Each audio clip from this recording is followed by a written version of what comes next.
now, and I will start playing.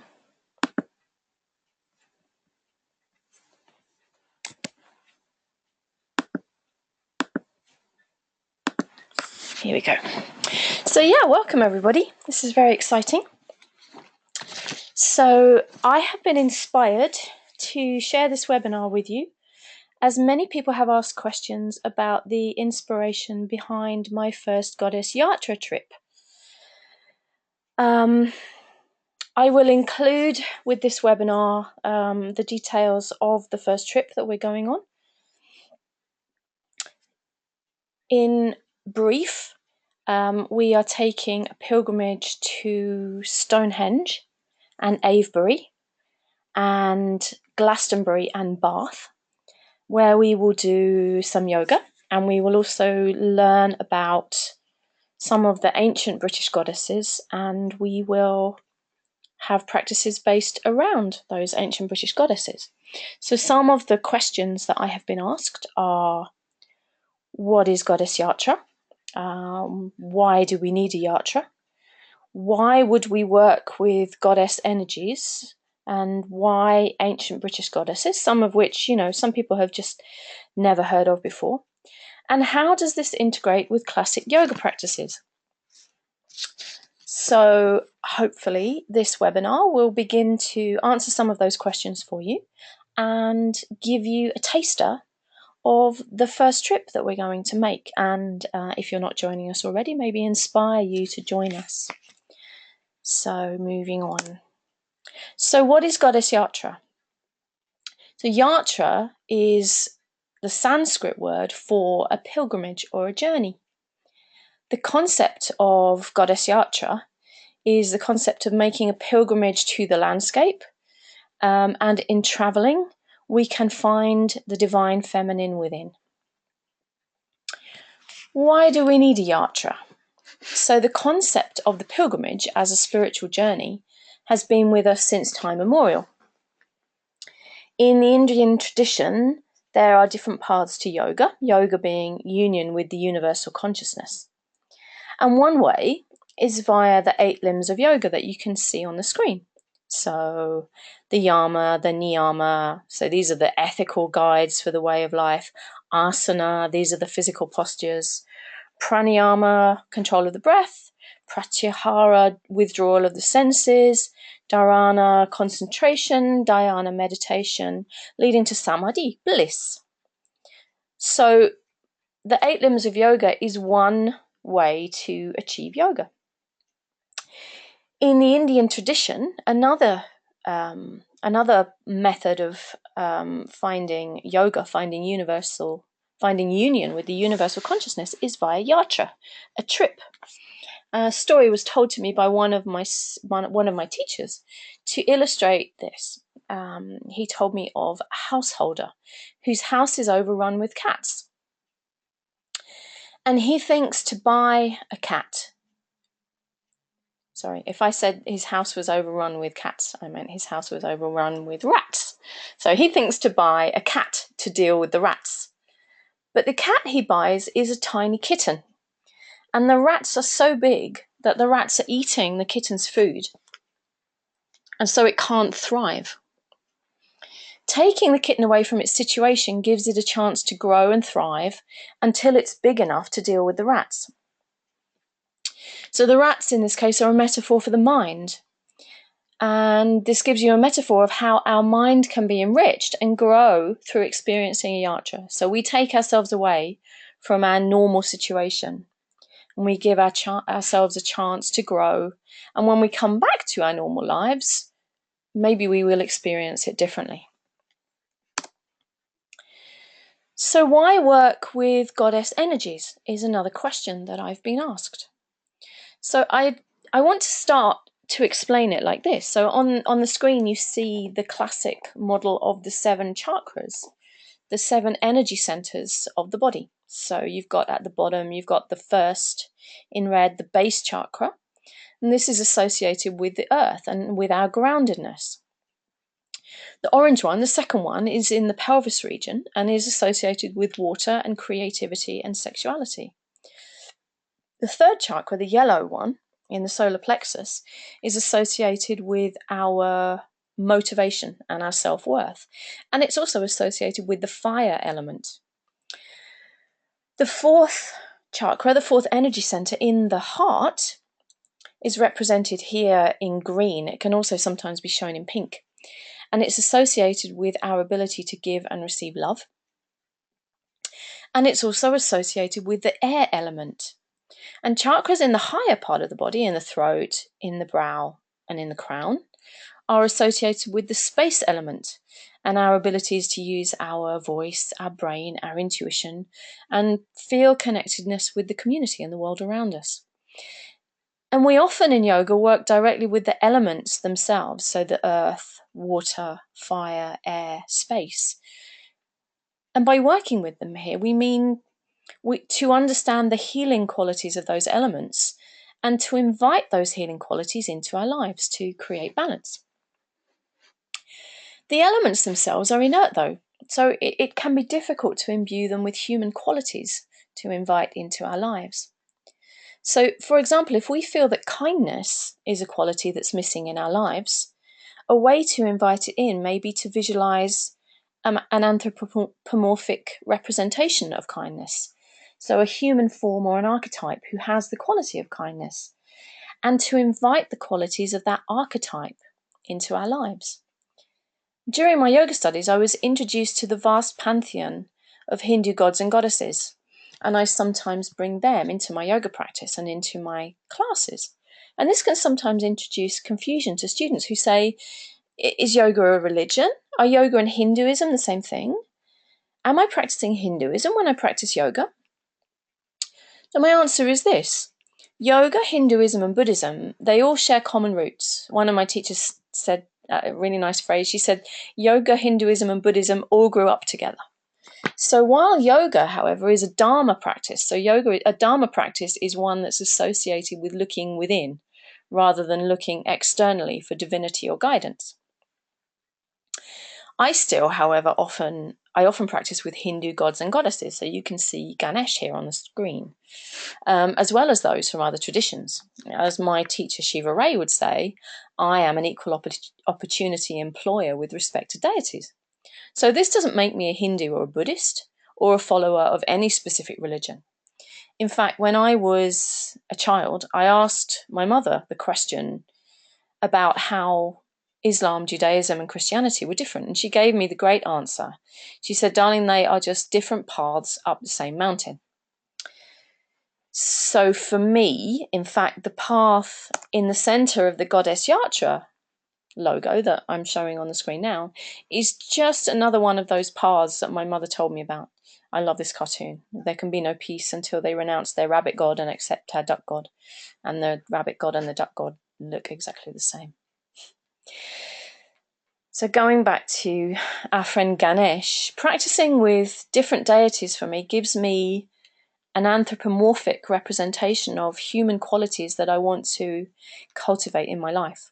So taking Ganesh as the example from the Hindu pantheon, the elephant-headed god with his round belly and bowl of sweets helps us to cultivate his attitude of lightness, sweetness, and an ability to minimize and overcome obstacles.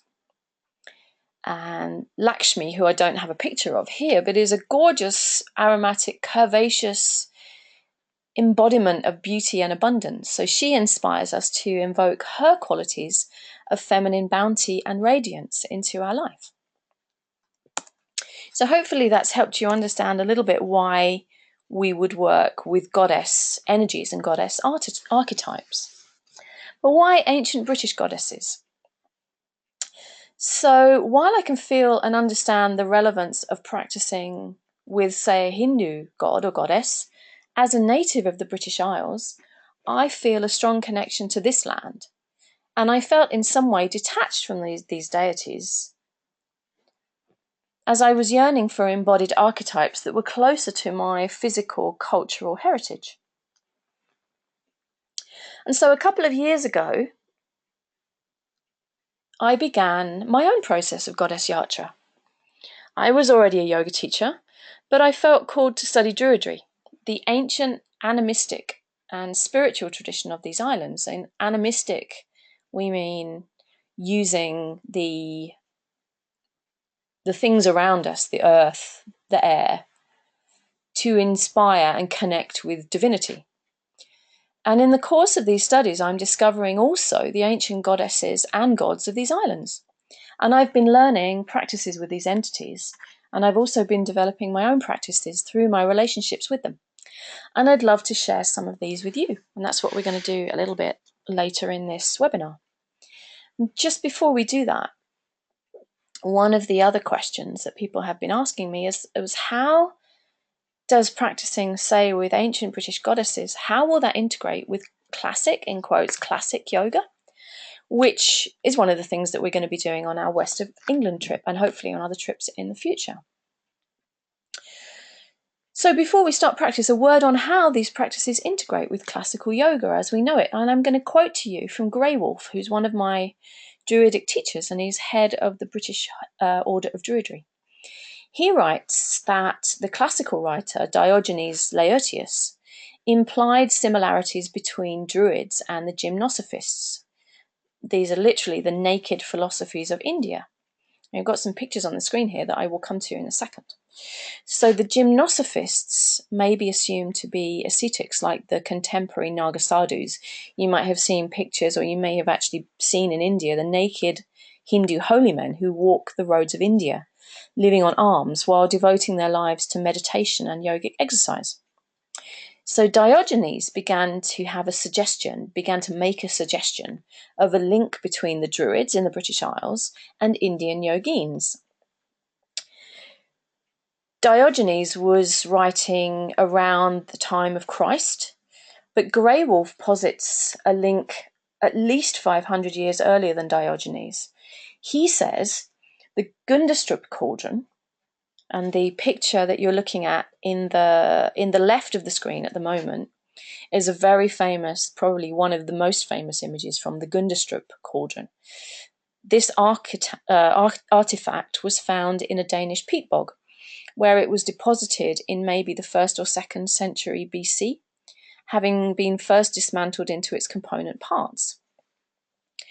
Recent metallurgical analysis has shown that the cauldron was made in Bulgaria, and this, as I've said, is one of its most famous images. It shows a man with antlers sprouting from his head, and he's sitting cross-legged with arms upraised, holding a large ram-headed snake in his left hand, and a torque, one of the neck rings that the Celts and ancient Britons used to wear, in his right.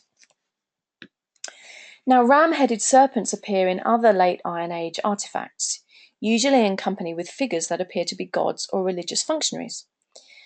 On first seeing these images in the 1970s, so this is still Greywolf talking, it struck him that these serpents must represent spiritual energy, much as the Kundalini serpent in Hindu yoga, or in Kundalini yoga.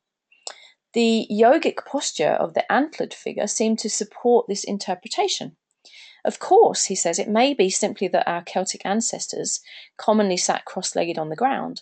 Yet, the religious contexts, the apparently closed eyes here, and the blissed-out expressions of some of the figures, suggested to Greywolf that there was more going on.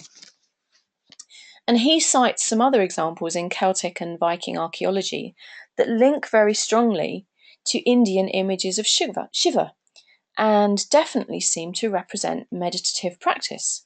So if you look at the picture in the middle of the screen here, now more from Greywolf, he says, archaeologists now suggest that my intuitive response to these figures may be more literally true than I had thought, claiming that itinerant metalworkers from India may have made the Gundestrup cauldron for the Celts, and that the antlered figure on it may ultimately derive from similar images found in the Indus Valley.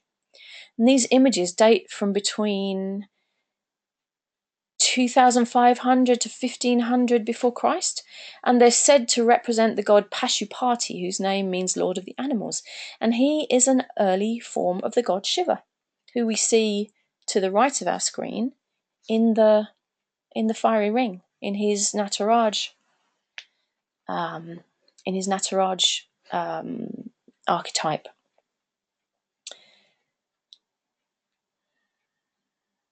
So Grey Wolf's conclusion is that there's a distinct probability, since Celts and Hindus have long been recognised as sharing a common Indo-European heritage, that heritage included similar spiritual exercises, including yoga and meditation.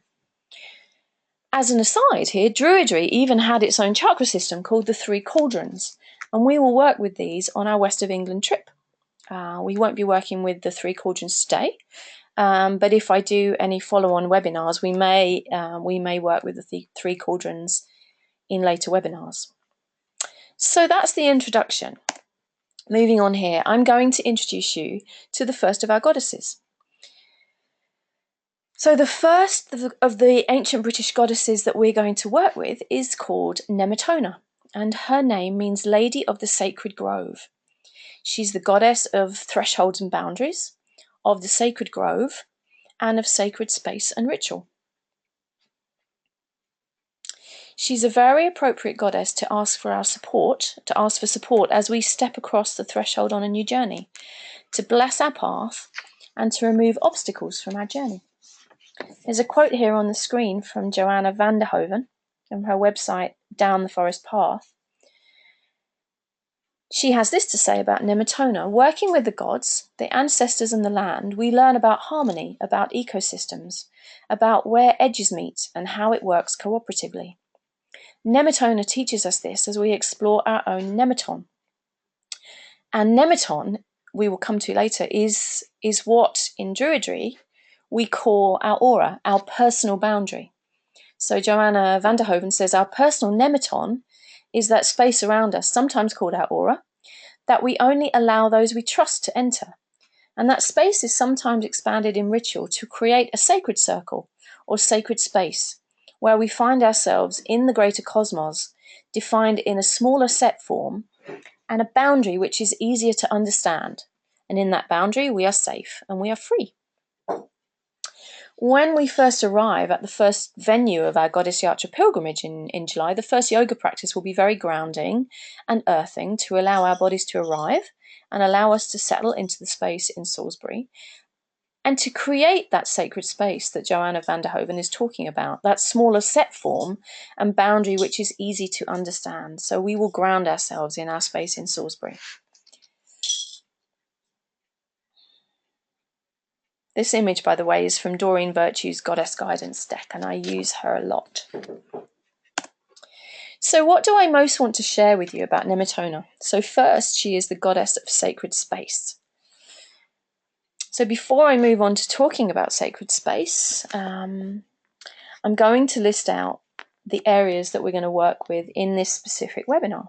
So the first area is creation of your sacred space. The second is that she is the goddess of ritual. So we're going to do a little bit of work with creating your daily ritual. She's also the goddess of thresholds and boundaries. So we're going to talk a little bit about asking her for blessing on new projects, helping manifestation of our wishes and goals.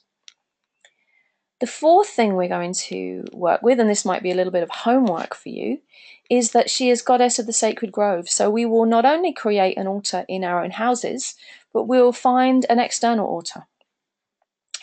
And finally, at the end of this webinar, we're going to do a little meditative practice with your Nemeton, with your personal boundary. So the first practice, creation of your sacred space. So Nemetona invites us to create an altar or to visit a power place to connect with the divine. And through my years of spiritual practice of yoga and my investigations around spiritual practices and bringing that off the mat, what I've really found really helps me to create clarity is something that can seem quite mundane, is by physical decluttering. I always feel much less brain fog and much greater clarity when my home space is clean and smelling wonderful, maybe through burning some incense or sage or a yummy candle. And I really love to just make that activity of space clearing and tidying, to make it a sacred one, make it something that connects you with the divine. And this is where This is where Nemetona can really help us. So the quote in the middle of the screen here tells us that it's your birthright to be surrounded by beauty, to know peace and joy, to live royally and happily in a sacred home that elevates your life, lifts your spirit, restores your soul, and connects you with the flow of love and the prosperity of the universe. So what I have done many times now is to create an altar as a focus for gratitude for what you have in your life and what you hold as sacred, and an invitation of what you wish for.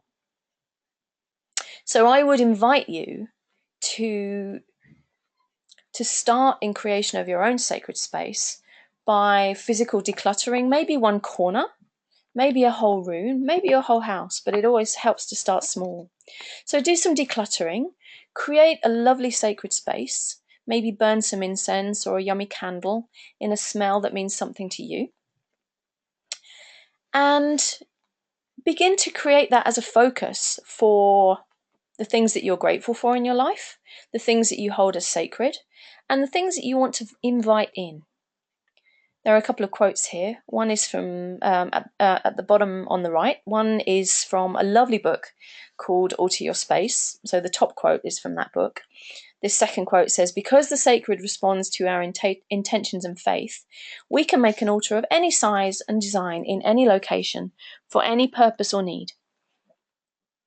And my teacher Grey Wolf at the bottom of the screen here, he talks to that a little bit more. He says, an altar can form the spiritual focus of your home, our lives within it, and our wider relationships with the world or worlds outside and beyond. An altar needn't be large or elaborate. If you're short of space, it can be a corner of a dressing table, a niche in a wall, a bookshelf, or a mantelpiece.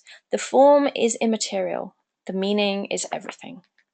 So I would invite you, as some homework after this call, after this webinar, to begin to create your focus of your sacred space. So your focus, your altar, your focus for gratitude for what you have in your life, and your focus for the things you find sacred and what you want to bring into your life.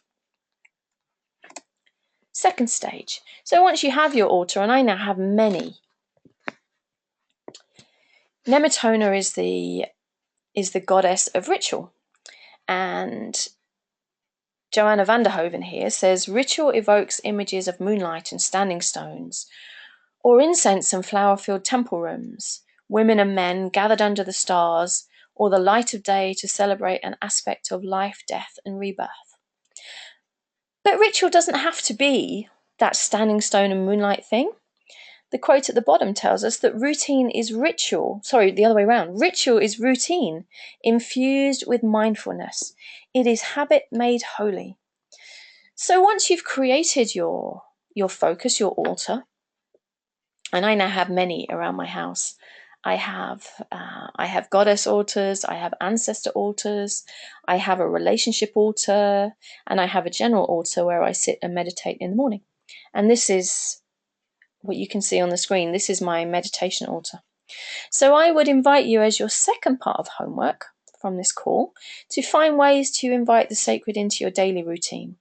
So every morning, maybe light a candle or some incense on your altar. Welcome the day and give thanks for being awake and alive. And you may wonder why this focus on gratitude and thanks.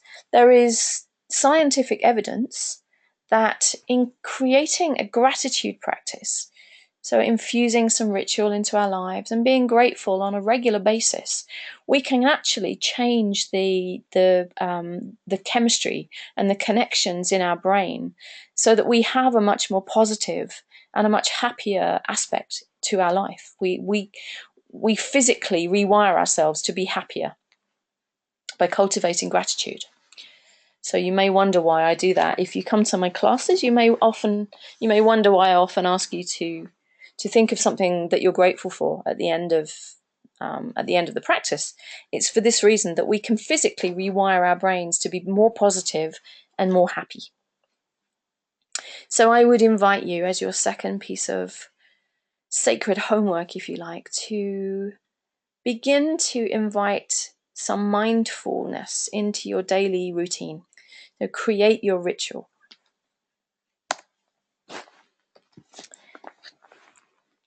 So the third thing that I would like to share about Nemetona, and inspired by Nemetona, is that she is the goddess of thresholds and boundaries. And as such, we can ask for her help, and we can ask for help from the universe in manifesting our projects and dreams. So we step across a threshold, we step outside of our comfort zone, our boundary of comfort, and we invite something new into our life. So I often take, this is another one of my little altars here, I often take a moment on significant junctures of the year.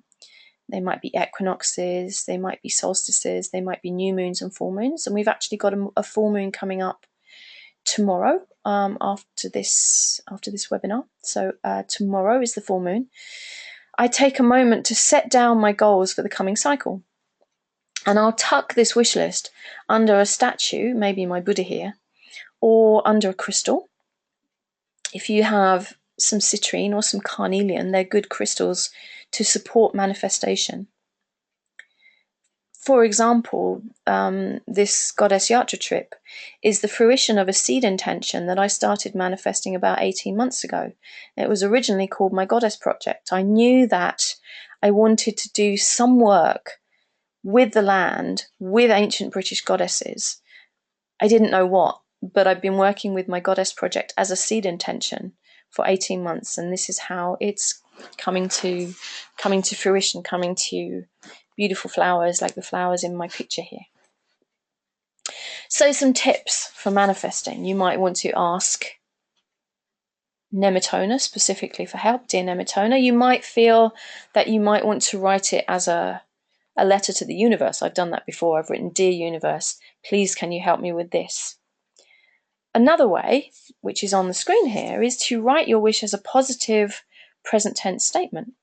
So begin to paint the picture of your life as a present tense statement the way you want it to be. So, for example, money flows into my life with ease and grace. So you may not feel yet that money is flowing into your life with ease and grace, but the more that you can tell yourself that it does, it's a form of neuro-linguistic programming. So we can say, yes, money flows into my life with ease and grace. We begin to train our brains like we train our brains with the gratitude practice. We train our brains that money is flowing into my life with ease and grace. And what I found when we begin to train our brains towards a behavior, that the universe begins to line up and help us. So place your wish on your altar, maybe tuck it under a photo of an ancestor, someone, your granddad who was good to you, or, someone who is meaningful to you, maybe Amma, the hugging saint. But also tell people about it. So the more people who know about your wish, the more energy it will gather. If, for example, with my Goddess Project, the more that I spoke to people about it, the more friends and contacts said to me, absolutely, this is something that is your Dharma. This is something that you need to bring into the universe. So that's your third part. That's the third part of your homework. So your first part is to create some sacred space, create your altar within your sacred space, and begin to use your altar as a focus for transforming your life to the dream life that you want and that you deserve. So moving on. This is definitely a piece of homework because I doubt that anyone is listening to this call outside, although if you are, then that's fantastic.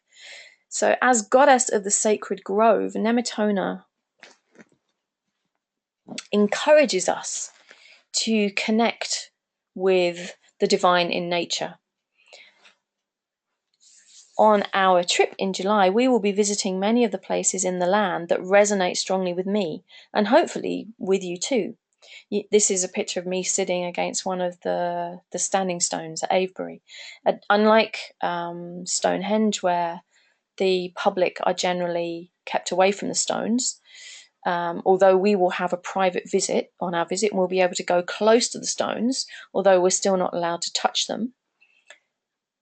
At Avebury, you can wander among the stones and you can sit with them, you can commune with them. They have a wonderful energy. And also, weather permitting, on the Monday on our trip, our yoga session will actually be among the ancient stones of Avebury. So maybe you can take this exercise as homework and find a place in nature that resonates strongly with you, somewhere where you can sit and meditate, somewhere that you can maybe connect with what you consider to be sacred, and somewhere where you can ask for guidance and ask for help in manifesting your dreams into your life. So finally, this is going to be a meditative part of the practice. So Nemetona is the goddess of boundaries and edges.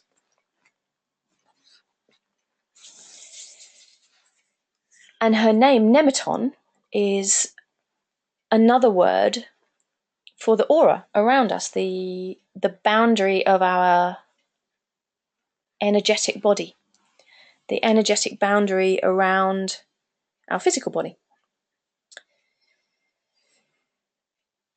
And I was reminded of the inscription over the entrance to the ancient temple of Apollo at Delphi that says, "Know yourself." Because the more that we become aware of our physical, energetic, and emotional boundaries, the more we can understand ourselves more fully and understand our interactions with others. So why some interactions happen with grace and why some can be more problematic. On our Yatra trip, our guests will get some really beautiful goddess journals, and we will work with journaling around our emotional boundaries. But today we're going to experience one of the practices that we will also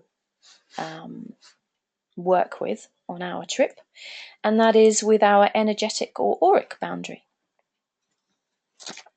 So this is a meditative practice, so I would invite you to come to a comfortable seated position. Feel the connection of your body with the floor or with the seat beneath you, and send your awareness to the earth below you.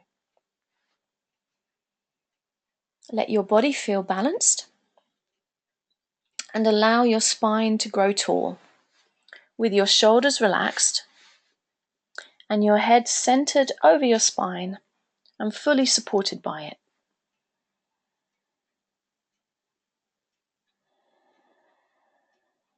Become aware of your physical body, feeling the points at which you touch the floor or the seat, and then moving your awareness slowly upwards through your body. So allow your mind to focus on each part of the body, feeling the presence of each part of the body, and feeling the sensations flowing from it as fully as you can. If you sense any discomfort, give yourself permission to move until you can find a position in which you feel most comfortable.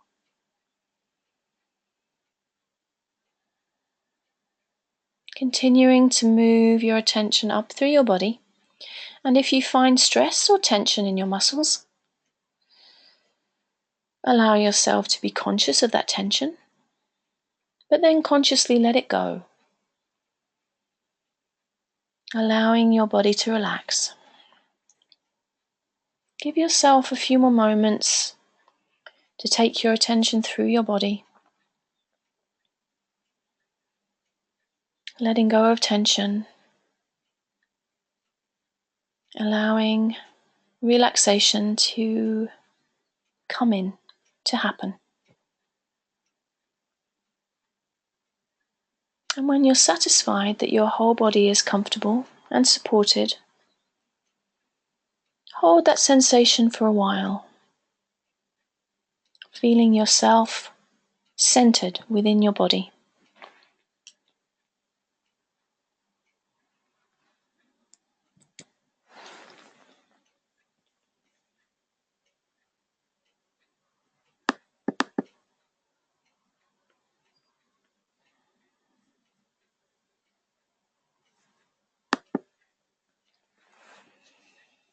And now bring your attention to your breath.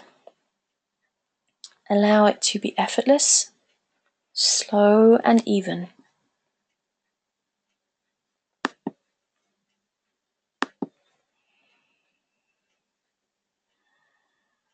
When you are centered and relaxed, allow your awareness to move beyond your physical body to the area immediately around it, within a few inches of your skin.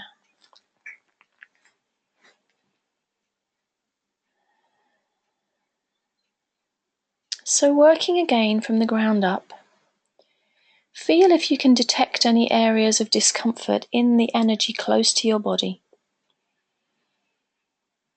just as you did with your physical body.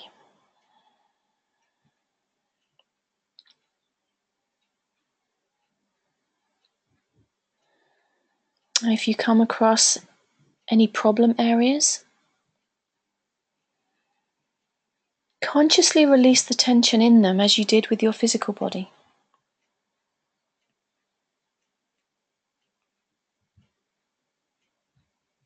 Continuing to breathe and to move your attention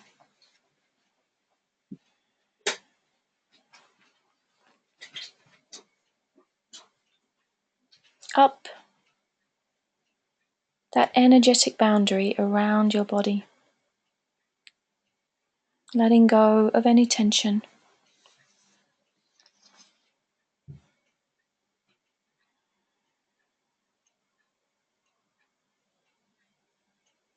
Until your attention reaches the crown of your head.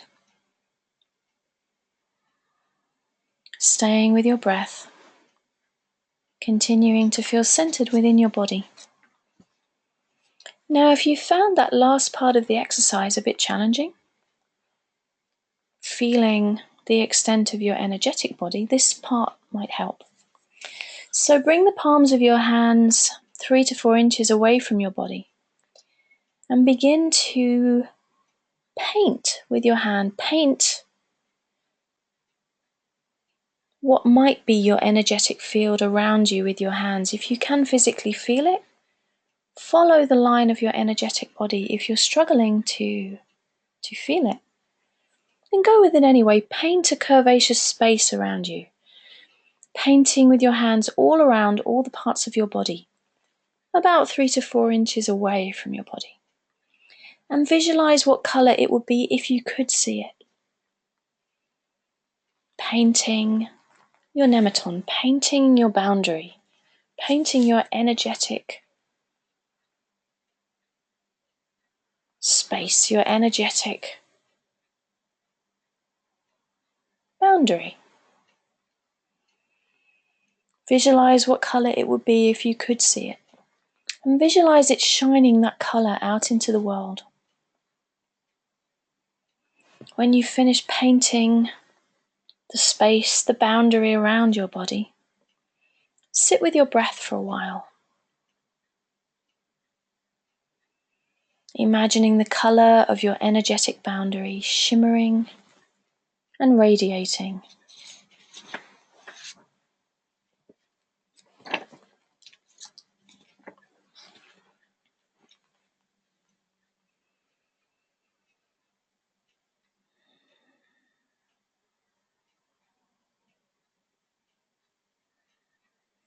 And now begin to move your consciousness outward, outward of your Nemetona, outward of your energetic boundary. Feel outwards with your awareness, seeking the point where your own energy interacts with the energy fields of the people or things around you.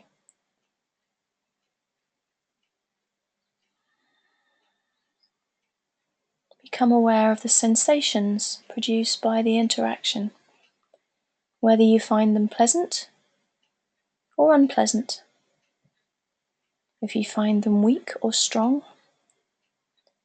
if you find them attractive or repellent.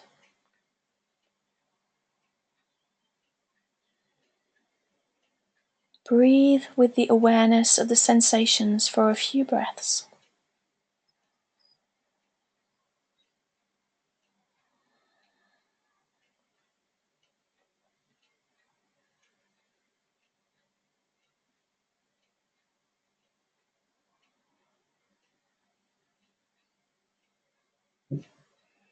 And now begin to bring your awareness back into your physical body.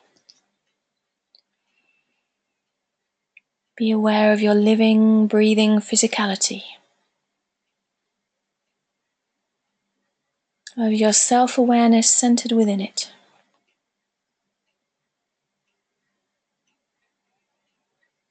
And of your solid presence in relation to your surroundings.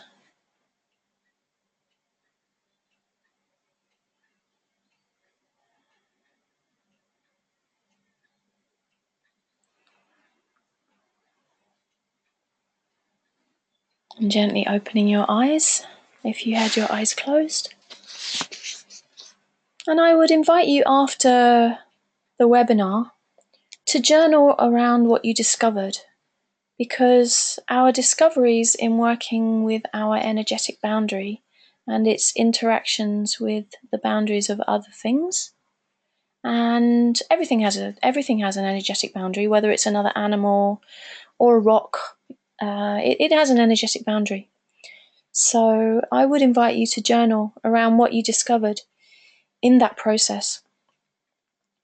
And after this call, I'll be sending out the transcription of what I've been speaking about, so you can come back to either the recording of the call or you can come back to the transcription, and you can do this practice again and continue to work with how it feels for you to send your awareness out beyond your Nemetona, feeling how it interacts with those of others, because it's a way that we can really begin to know ourselves and understand our interactions with others, and as it says on the screen, why some interactions happen with grace and ease and why some can be more problematic.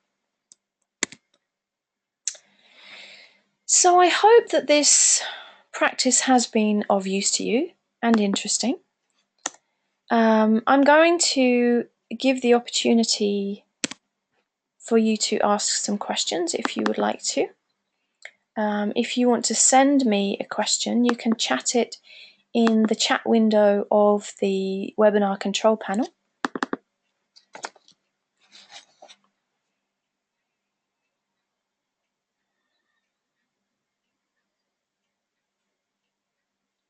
So one of our attendees has chatted me to tell a little more about the trip. So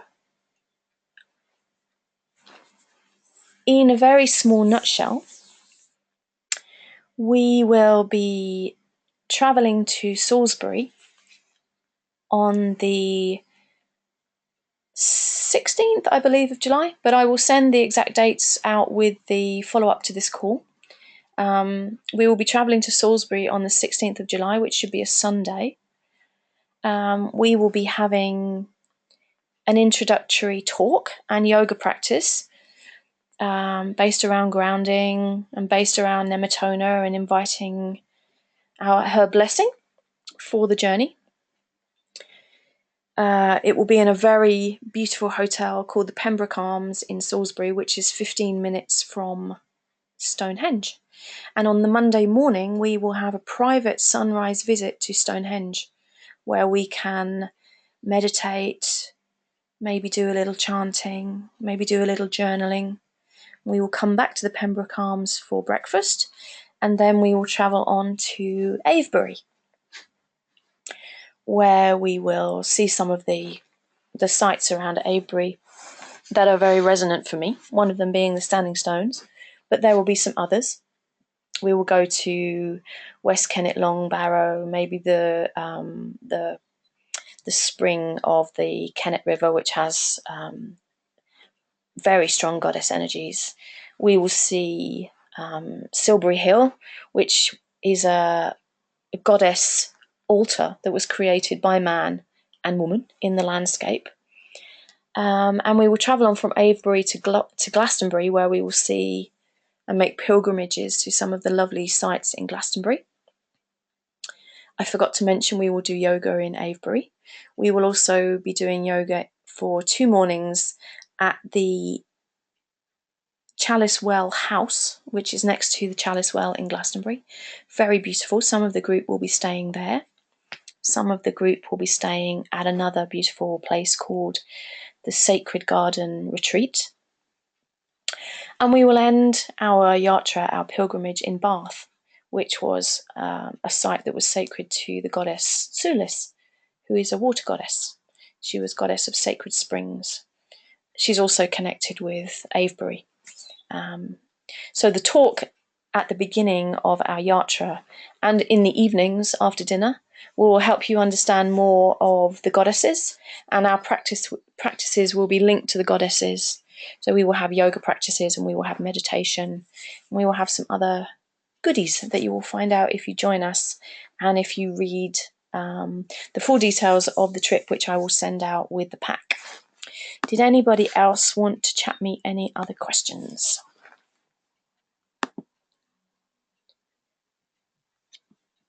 I can't see any more questions.